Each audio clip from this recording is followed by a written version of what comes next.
공채 12기를 시작으로 지난 20년간 아나운서 합격률 1위를 달성한 범원 아나운서 아카데미 성연미 대표님을 모셨습니다.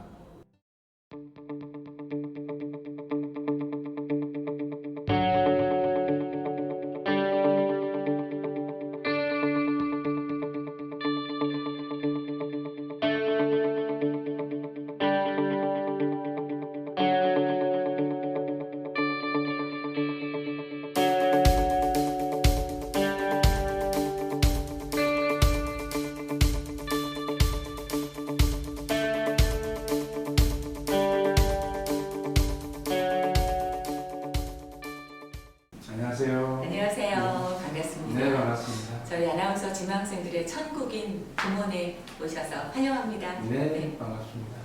범원이라는 이름이 참 예쁜 이름인데요. 너무 예쁘죠? 네, 숨겨진 네. 속뜻이 있을 것 같습니다. 원래는 봄날은 온다라는 의미예요.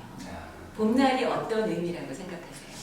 따뜻한 이미지가. 그럼요. 네. 봄이 온다. 네. 봄이 어떤 따뜻하고 새싹이 피어나고 그렇죠. 꽃이 피는 그런 느낌인데 그런 의미보다 이 봄날은 저희 아나운서 꿈나무들이 꿈이 이루어지는 날, 그토록 영원하던 방송을 하게 되는 날, 그 날이 바로 봄날을 의미합니다. 그래서 봄날은 온다 그러면 방송하게 된다. 너무나 가슴 벅찬 순간을 꿈을 네. 이루는 순간이 기대하면서 그렇게 이름 지어진 거예요.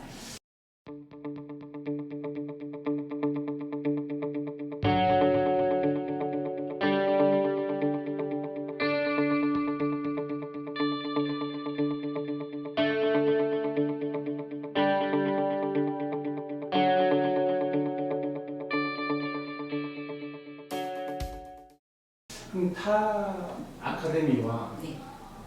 범원의 그 어떤 차이점이 있다면 어떤 게 있을까요? 글쎄요, 저는 사실은 처음부터 아나운서 교육의 뜻을 둘 때부터 어떤 타사의 모방이라든지 타사에 대한 비교를 생각을 하지 않고 지금도 역시 관심을 크게 두지는 않습니다. 왜냐하면은 이 범원이라는 공간은 어차피 제가 구현하고 싶은 아나운서 교육 방식을 구현해보고 또 그들에게 도와줄 수 있는 방법을 최대한 찾아서 구현하는 곳이기 때문에 제가 옳다고 생각하는 방향으로 교육을 하고 있고 그래도 고민이 된다면은 이제 KBS 아나운서 선배님들에게 자문을 구해요. 지금 여기도 자문위원단으로 와 계신데 선배님들이 또 어떻게 교육을 하는 것이 대한민국 아나운서 교육의 좋은 방향이다라는 것을 많이 가르쳐주고 계십니다.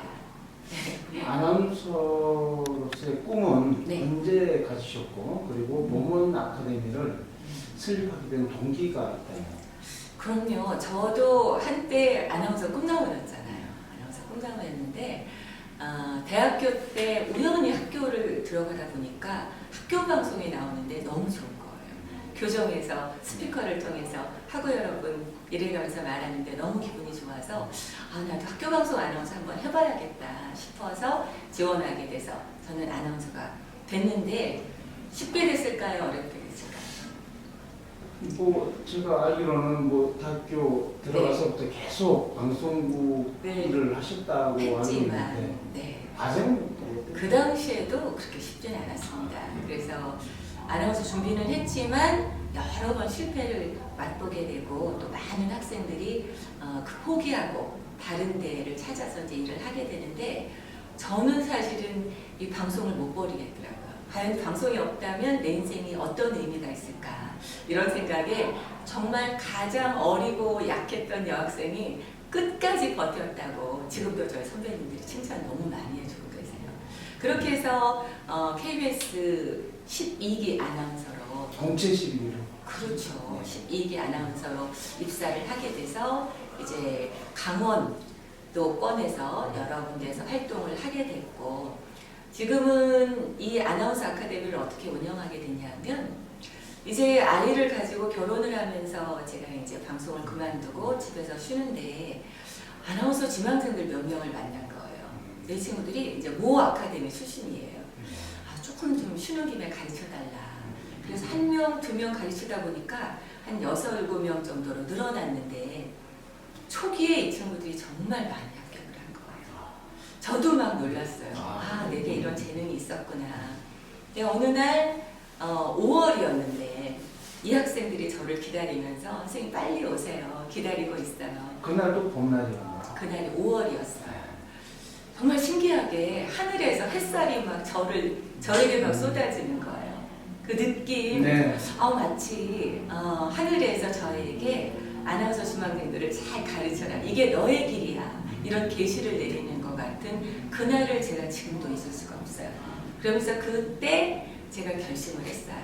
내가 이들을 위해서 한번 열심히 평생을 바쳐보겠다. 얘네들의 꿈을 이루어줘 보겠다.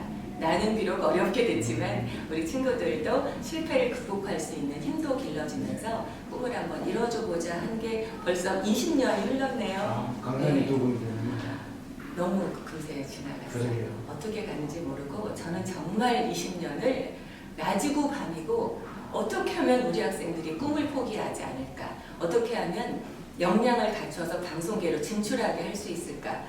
이 방법을 연구하고 고민하다 보니까 20년이 어느덧 흘러서 저는 이렇게 얼굴에 주름살이 생겼지만 지금 되돌아서 생각해보면 지난 20년이 정말 너무나 행복했어요. 너무나 행복했었고 저는 그래서 이 아나운서 지망생들을 가르치게 된 것을 제 인생의 구원이다. 하늘이 성현미 아나운서의 인생을 더 값지게 살도록 하기 위해서 저를 구원해 주셨구나.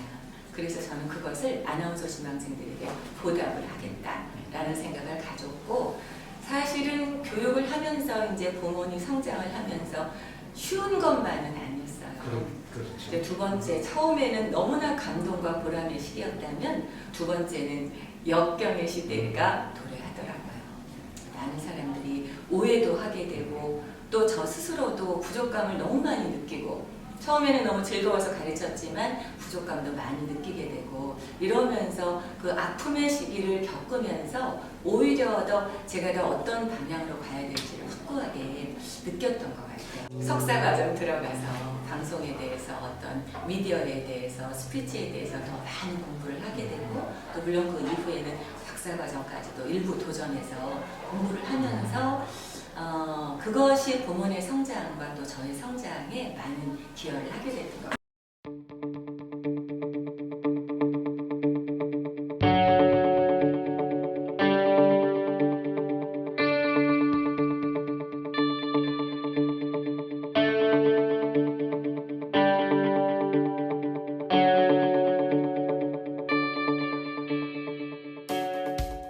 뭐 많은 이제 배출생들을 이렇게 배출을 했을 텐데 그 중에 뭐 대표적으로 한 뭐 두세 명 정도 꼽는다면 어떤 분들이 있을까요?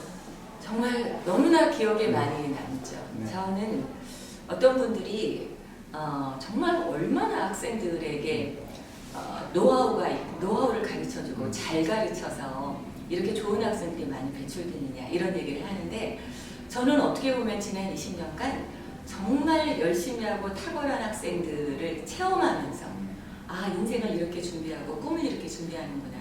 오히려 그 어린 학생들한테 배운 것들을 이렇게 모아서 저도 성장하고 그것들을 다시 후배들에게 가르쳐줬던 것 같아요. 그 중에서 가장 기억에 남는 사람은 역시 전현무 아나운서죠. 전현무 씨가 이 출신인가요? 맞습니다. 저의 자랑이고 또 전현무 아나운서도 꿈을 이루는데 정말 각고의 노력을 하고 실패를 해도 다시 일어나는 어떤 그 실패 극복의 산 증인인 것 같아요. 그래서 지금의 누리는 저런 어떤 인기와 명성은 절대 거저가 아니다. 이런 얘기를 해주고 싶고 최근에 이제 국회의원에 당선된 한준호 아나운서. 한준호 아나운서는 어느 날 전화가 왔는데 너무 좋은 음성으로 전화가 온 거예요. 근데 자기가 너무 바쁘다. 직장이라 너무 바쁜데 늦은 시간에 와도 되느냐. 순간 이제 고민을 했죠. 저도 집에 가야 되는데 밤늦게까지 기다릴 수 있을까 했지만 그 친구의 그 열정에 감동을 해서 그래 올 때까지 기다릴 테니까 한번 늦게라도 괜찮으니까 꼭 와라 했더니 아주 누군 한밤중에 문을 똑똑거리면서 등장을 하는데 그때 그 눈빛이 너무 반짝거려서 정말 아우라라고 하잖아요. 이런 것들이 느껴졌던 친구가 바로 한준호 아나운서고, 이 친구는 이제 증권가에서 일하다가 아나운서를 꿈꾸게 된 케이스예요. 지금 너무 여러 가지 방면으로 이제 활동을 하고 있죠. 지금은 아마 고양시 고양의 맞습니다. 국회의원으로 고양을에. 당선인 그럼요. 신분이죠. 국회의원으로 네. 당선이 됐고, 그 외에도 여러 아나운서들이 이번에 그렇죠. 됐습니다. 네. 네. 네. 그 아나운서를 희망하는 사람들이 많이 있을 텐데요. 그들이 수행해야 될 꼭 과제가 있다면 어떤 것이? 저는 이제 그것을 정말 뭐 다양한 재능이 필요하겠지만 4대 미션이다. 아나운서 꿈나무들은 4대 미션을 수행하면 아나운서의 역량이 갖춰진다라고 룰을 만들었어요. 저희 부문의 이제 특징 중에 하나가 시스템이 있고 룰이 있고 관리가 있고 이런 것들이 저희 특징인데, 4대 미션이 뭐냐? 첫 번째는 성실성을 확보하게 하는 거예요. 저는 이제 사람을 판단할 때 어떤 사람이 좋은 사람이냐 이런 것들을 판단할 때 뭐 저뿐만 아니라 전 세계적으로도 그 사람이 얼마나 성실한가를 어떤 평가의 잣대로 삼고, 또 그 사람이 얼마나 도덕적인가 그 사람의 도덕성을 평가의 잣대로 삼고, 이런 것들이 갖춰진 사람들이 우리 사회 리더로 활동해야 된다고 생각하는데, 이 성실성을 확보하게 하기 위해서 정말 많은 노력을 하고 있습니다. 그래서 최근에는 이 개근을 한 친구들에게 상도 주고 또 어떤 인증서도 주고, 그래서 개근을 완성했을 때 정말 그것이야말로 가장 중요한 아나운서의 자질이다 이렇게 생각해서 성실성을 첫 번째로 꼽고요. 그다음에 두 번째는 이제 스스로 할 수 있는 독서를 저는 굉장히 중요하게 생각해요. 네, 독서. 그래서 방송사라거나 방송학 개론, 또 방송 제작론, 방송 보도론, 또 아나운서와 스피치, 방송 언어의 특징, 이런 책들을 필독서를 한 10권 정도 만들어서 5개월 동안 읽고 리뷰를 내게 해요. 그래서 일단 방송의 기본적인 이론이 형성되는 사람에게 어떤 실무를 가르쳤을 때 받아들이는 속도가 그렇죠. 확실히 빠르고, 맞습니다. 본인도 그 책들로 인해서 방송에 대한 가치관들이 형성이 되는 걸 그렇죠. 느낄 수가 있어요. 그 다음에 세 번째는, 저 방송을 잘하려면 어떻게 하면 좋을까요? 라는 질문을 정말 많이 받지만, 저는 될 때까지 연습해라. 될 때까지 연습해라. 너가 3분 스피치를 해야 되는데 만약에 안 된다면 될 때까지 해라. 그게 바로 정답이다.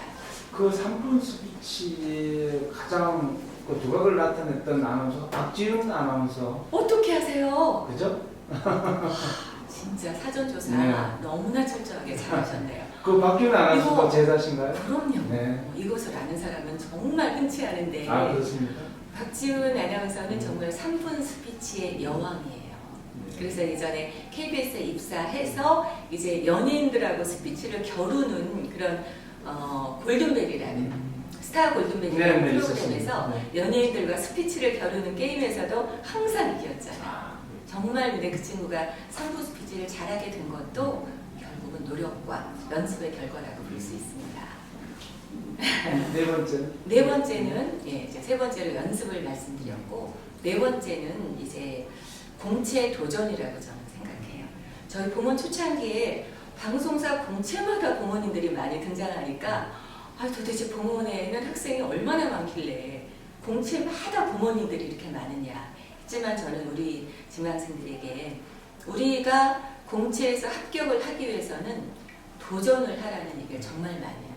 그래서 한 방송사, 작은 방송사부터 분석하고 도전하고, 실패하면 다시 보강해서 또 다른 공채에 또 도전하고, 이 공채가 한 달에 몇 건쯤 오픈되는지 혹시 아세요? 뭐 하나에 한 20건? 뭐 10건에서 한 20건 정도? 정말 잘하시네요. 대부분의 사람들이 이렇게 질문하면 그거 1년에 두세 건 아닌가요? 이렇게 질문을 하는데, 정말 한 달에 10에서 한 30건, 생각보다 네, 많네요. 40건 정도, 1년에는 한 200에서 300건 정도의 공채가 오픈을 하기 때문에 한 달에 평균 30-40건이라고 한다면 학생들이 지원할 수 있는 공채 너무나 많죠. 그래서 그 하나하나 도전하고 성장하면서 결국은 큰 대한민국의